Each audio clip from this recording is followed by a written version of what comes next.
Organizing your own life is not a grandiose act or one meant to draw others' attention. It is, in fact, an internal, discreet, and often invisible process, a movement of alignment between the conscious and the unconscious. While many focus on crafting images of strength, success, or happiness, the real work happens in the silence of self-knowledge, in the courage to bring order to your own existence, even without external recognition. A disorganized life reflects a chaotic, scattered, and noisy mind. In contrast, a life structured in silence reveals clarity, steadfastness, and balance, the fruits of an integrated psyche. There's no need to announce your changes or justify moments of introspection. Those who try to convince others of their transformation often forget to look inward and truly change.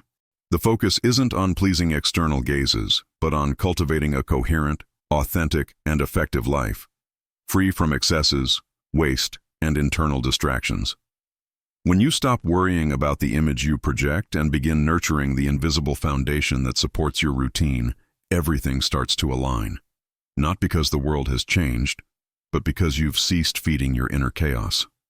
You begin to act with method, observe with calm, prioritize what truly matters, and above all, learn to say no to anything that keeps your mind and heart in disarray, whether mental, emotional, financial, or spiritual. Organizing your life isn't an innate talent, but a conscious choice that demands strength, consistency, and discernment. Living in an orderly way means rejecting haste and reactivity, accepting that true control over life lies not in external events, but in how we structure our inner world to face them. This structure is built on deep principles, not fleeting impulses. If you're ready to embrace this quiet commitment to your inner growth, subscribe to the channel and comment below. I choose to transform my life from the inside out. Organizing your own life goes beyond maintaining a productive routine or a flawless schedule. In Carl Jung's psychology, this process is one of the most profound movements of existence, the path of individuation. It's not about appearing to have everything under control, but about truly becoming who you are at your core. Individuation is the process of integrating the conscious and unconscious parts of the psyche, requiring a deep effort to recognize, accept, and reconcile neglected aspects of yourself, fears, contradictions, wounds, and untapped potentials. In this context, organizing your life isn't about creating a facade of perfection for the outside world, but about committing radically to your inner truth. It's about looking inward and confronting the chaotic elements of the mind, automatic patterns, limiting beliefs, emotional complexes, and repressed contents, bringing them into the light of consciousness. Jung said that becoming who you are is not a performance, but the courage to walk your own path with authenticity, even if it means disappointing external expectations. External disorder often reflects an inner misalignment. When internal conflicts arise, routines become burdensome, decisions grow unclear, and relationships lose balance. Organizing your life, therefore, begins with attentive listening to the soul, silencing external noise to hear your intuition and recognize what's out of balance. It's about creating space for the self, the psychic totality encompassing the ego, the shadow, archetypes, and the collective unconscious, to emerge. This process is inherently quiet and invisible to others. While many focus on appearing happy or productive, those on the path of individuation are busy ordering their inner world. This order isn't rigidity, but structure. It's not obsessive control, but clarity of purpose. It's a life guided by meaning, not appearance, knowing that true power lies in mastering oneself, consciously integrating all parts of your history and personality. Organizing your own life is thus a deeply psychological and spiritual act, a decision to stop reacting impulsively to the world and start responding from a solid inner center. It's choosing to live with presence, intention, and responsibility for yourself, letting go of the pursuit of approval and seeking coherence between what you feel, think, and do. This is what makes life not only organized, but fulfilling. In the perspective of Carl Jung's depth psychology, the world around us serves as a mirror of the psyche. External chaos, daily confusions, troubled relationships, cycles of self-sabotage or procrastination. is rarely just circumstantial. It's the concrete manifestation of an ignored, repressed, or misunderstood psychic disorder. Jung stated, "Everything we don't face within ourselves, we meet as fate." What we avoid confronting internally projects itself into the world as if coming from outside, but it actually emerges from the shadow, the unconscious part of the personality that harbors what we've rejected or excluded from consciousness. When we deny essential parts of who we are to fit in, please others, or survive emotionally, we create an internal rift. This psychic noise becomes unsustainable, and a fragmented mind indirectly influences our choices. We live reactively, driven by impulses, anxieties, and unconscious repetitions. Life feels out of control, but it reflects a soul disconnected from its wholeness. Trying to organize life only on the external level, cleaning the house, creating routines, or setting goals, isn't enough if the inner chaos isn't addressed. True organization begins by giving voice to what's been silenced: old pains, ignored truths, repressed desires, denied fears. Only then can we build an authentic order, born from reconciliation with our being. In this sense, chaos isn't an enemy, but a messenger, inviting us to look inward, listen to the soul's signals, and begin reintegration. By embracing the shadow with honesty and courage, real changes emerge in the external reality because we align internally. Order ceases to be an illusion and becomes an expression of inner harmony. Starting the day with presence isn't just a choice for well-being or productivity, but a profound act of reconnection with the self, the organizing center of the psyche, according to Jung. While the ego deals with daily concerns, external distractions, and social demands, the self represents the deepest essence, the source of inner wisdom guiding individuation. When we wake up and dive into the rush, notifications, or automatic impulses, we distance ourselves from the self and sink into the world's noise, reinforcing psychic fragmentation. But by beginning the day in silence, with presence and intention, we return to our center. The example of Claudio, the driver who set aside a moment of stillness each morning before facing traffic, illustrates this. His ritual on the balcony, watching the sky lighten, breathing deeply, and writing in a worn notebook, was more than a healthy habit. It was a symbolic act of inner alignment, a daily journey back to his core.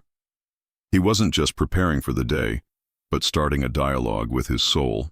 This ritual is an archetypal image, the individual who withdraws to hear the inner voice before confronting the external world. In Jungian psychology, inner listening is essential for psychic integration. The self doesn't shout, it whispers, and we only hear it when the mind is quiet, the body present, and the ego stops reacting. This connection doesn't require hours. Sometimes 10 minutes are enough to prevent the day's chaos from dictating the soul's rhythm. Conscious presence upon waking is a portal to the sacred in the everyday, distinguishing a reactive day from one lived with direction. Jung believed true transformation occurs when we stop being driven by external pressures and respond to the inner call of the self. Starting the day with presence is more than a technique. It's a commitment to awakening consciousness, a silent declaration that your life will be guided from within, with clarity, purpose, and truth. We live in an era of overwhelming stimuli, incessant notifications, social media, an avalanche of information. This seems part of modern life, but it comes at a hidden cost: disconnection from ourselves. Carl Jung warned that contact with the unconscious, and by extension, the soul, is only possible when the mind is receptive, free from external noise. Each distraction we accept impulsively, each jump from one task to another without awareness, is a step toward distancing ourselves from our essence. The self, the totality of being, doesn't reveal itself in noise, but in silence, emerging when the ego quiets its anxiety for control and performance. Reducing distractions isn't about renouncing the world or progress, but a profound act of respect for your psyche. By silencing notifications, limiting irrelevant content, or stepping away from noise, you open a channel for the unconscious to manifest. Intuition, a psychological function highly valued by Jung, doesn't flourish in chaos. It's like a rare flower that grows only in protected spaces, far from haste and agitation. In stillness, when the mind stops seeking stimuli and begins to observe, Ideas emerge, symbols become clear, and repressed feelings can be understood and transformed. Jung saw silence as a sacred space for the soul to speak. In that silence, forgotten dreams resurface, insights arise effortlessly, and inner images integrate into consciousness. Modern life, by keeping us in constant distraction, pulls us away from this process, making us vulnerable to unconscious repetitions, destructive patterns, and meaningless choices. Reducing distractions isn't just a productivity technique, but a spiritual, psychological, and symbolic practice of reclaiming your center. Protecting your attention is protecting your soul, creating moments of pause and reflection that aren't a luxury, but a deep necessity for those seeking true self-knowledge. Transformation begins in this inner listening. In Carl Jung's perspective, what we call superfluous is often the unconscious manifestation of the shadow, the part of us we refuse to acknowledge but which insists on expressing itself. Accumulating objects, commitments, habits, or relationships without meaning is often an attempt to avoid confronting inner voids. Excess, which seems like comfort on the surface, is frequently an escape. Jung warned, what isn't integrated into the psyche operates in the shadows, governing our lives without our awareness. Unreflective consumption, overloaded schedules, and the constant need to stay busy or maintain appearances aren't random. They're symptoms of a psyche trying to fill externally what hasn't been addressed internally. The relentless pursuit of more, things, attention, recognition, is often an attempt to numb the discomfort of our incompleteness. True psychological evolution doesn't come from accumulation, but from conscious emptying. Questioning the superfluous is an act of courage and self-knowledge, a moment to stop seeking external answers to internal conflicts and start listening to what the soul is trying to communicate through excess. Every functionless object, every obligation accepted out of fear, every pattern repeated without awareness carries trapped psychic energy. Freeing yourself from the superfluous creates space for authenticity to emerge, reclaiming parts of yourself buried under external expectations and unprocessed voids. Living with less isn't impoverishment but integration. It's looking around and seeing only what reflects your deepest truth, something that can't be bought or imitated, only lived with consciousness and presence. In Carl Jung's psychology, the ego isn't the villain of the journey but the center of consciousness, responsible for organizing the experience of reality and enabling the individual to navigate the world with clarity. To fulfill this role healthily, the ego must be structured, mature, and rooted in authenticity. One of the clearest signs of a strengthened ego is the ability to set clear boundaries. Saying no with awareness and serenity is a profound act of self-worth, not a rigid or aggressive rejection of others, but a preservation of psychic space so individuation can occur without being invaded by external demands or collective pressures. Many still associate boundaries with selfishness, when in fact the opposite is true.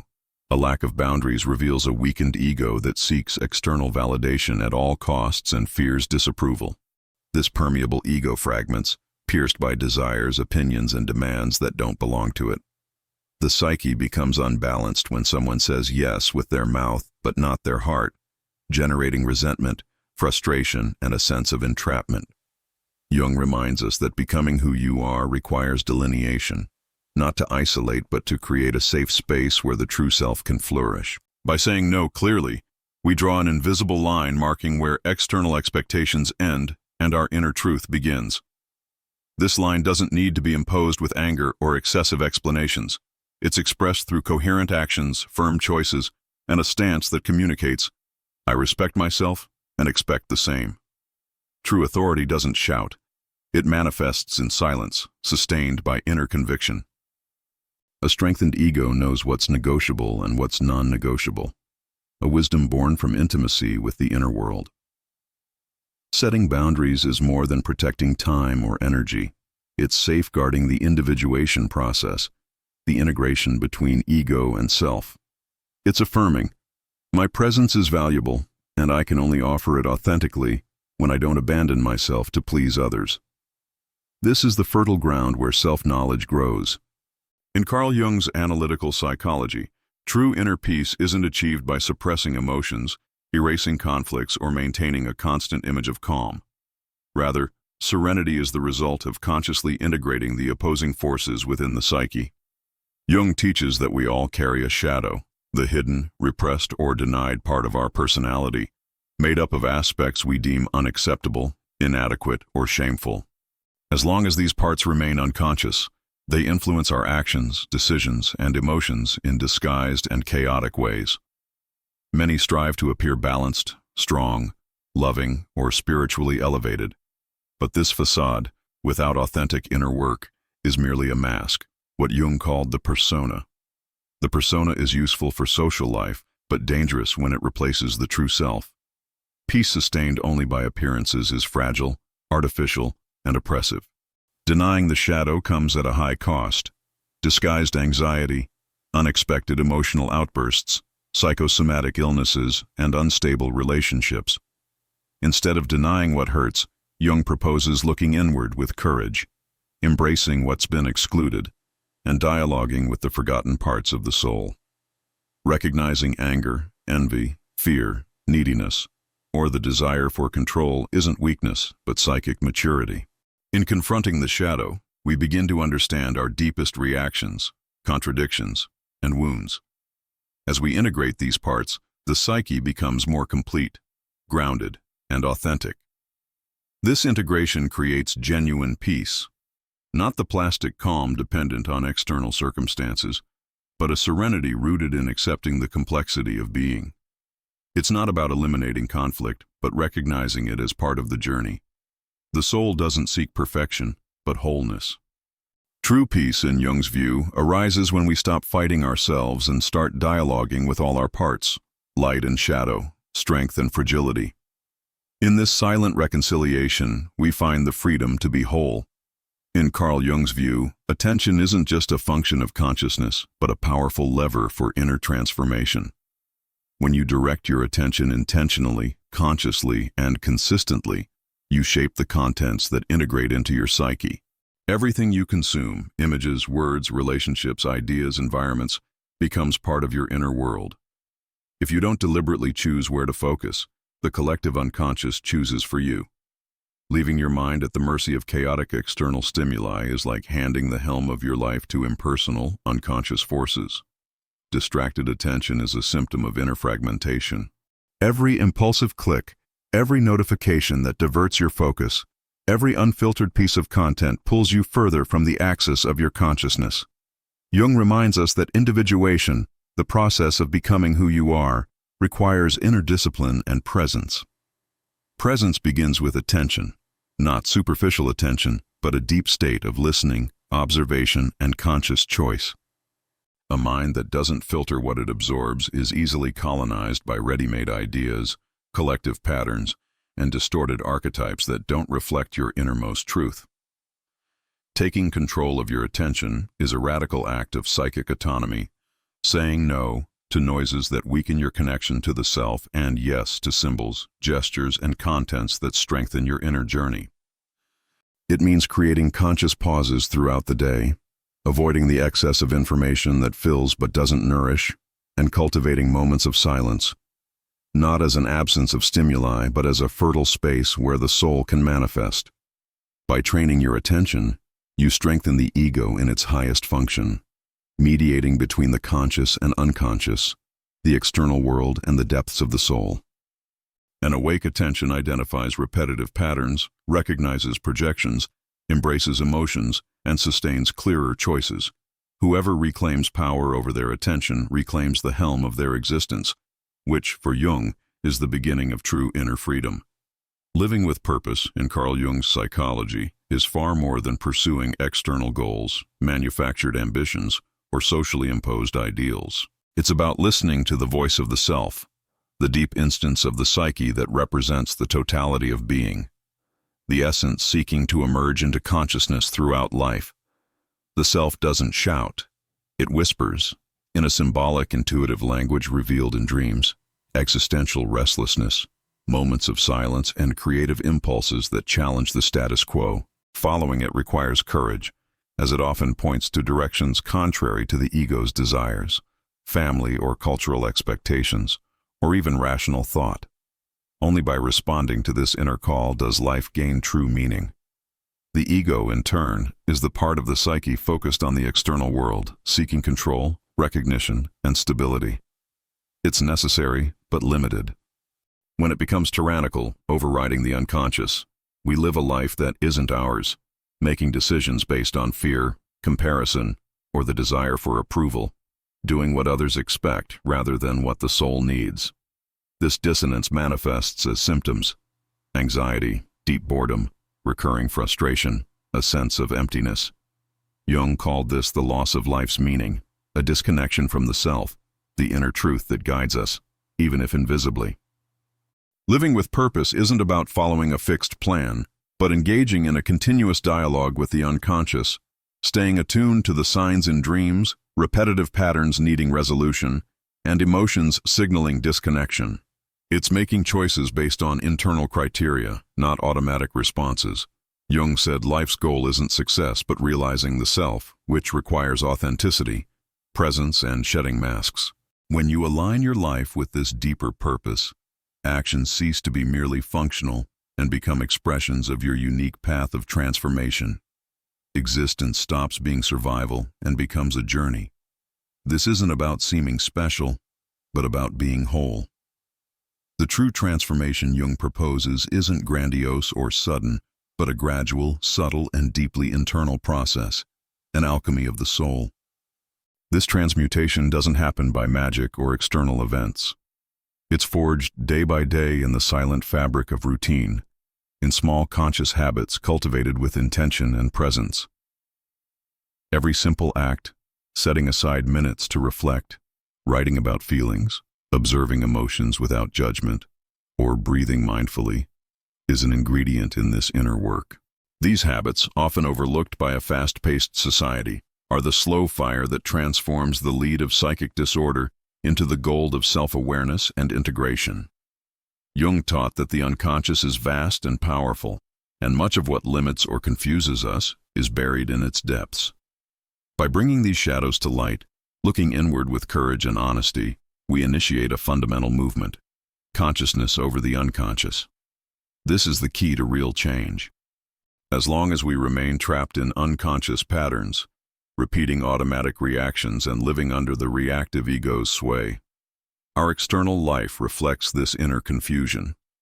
Crises, conflicts, and frustrations are manifestations of what hasn't been integrated within us.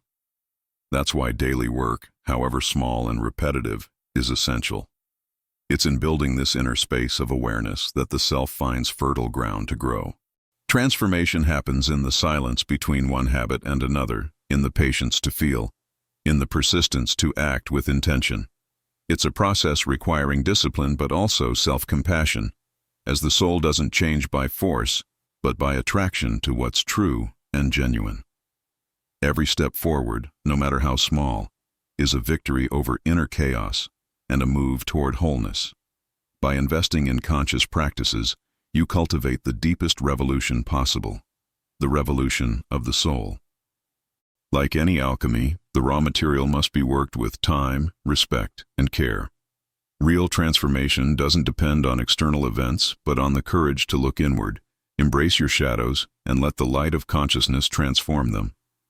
When this happens, the world around you changes, as you act not in reaction to chaos, but in harmony with the inner order built stone by stone, habit by habit, day by day. The true journey of transformation isn't external, but a profound voyage to the center of your being. Jung shows us that by making the unconscious conscious, we gain autonomy over our lives and build a richer, more integrated existence aligned with our true purpose. Each step toward self-awareness is a silent victory, a conscious choice to let go of old patterns and embrace the authenticity of the self. The question remains, are you willing to look inward, face your shadows, and allow the soul's alchemy to unfold in your life? Real change begins the moment we take responsibility for our inner growth and choose to cultivate habits that reflect this decision. If you're ready to take this step, comment below which small, conscious habit you're willing to start today to transform your life from the inside out. Share your commitment and join this journey of self-discovery and evolution. Don't forget to like, subscribe to the channel, and share this video with those who also need this profound change. Let's grow together, one day at a time.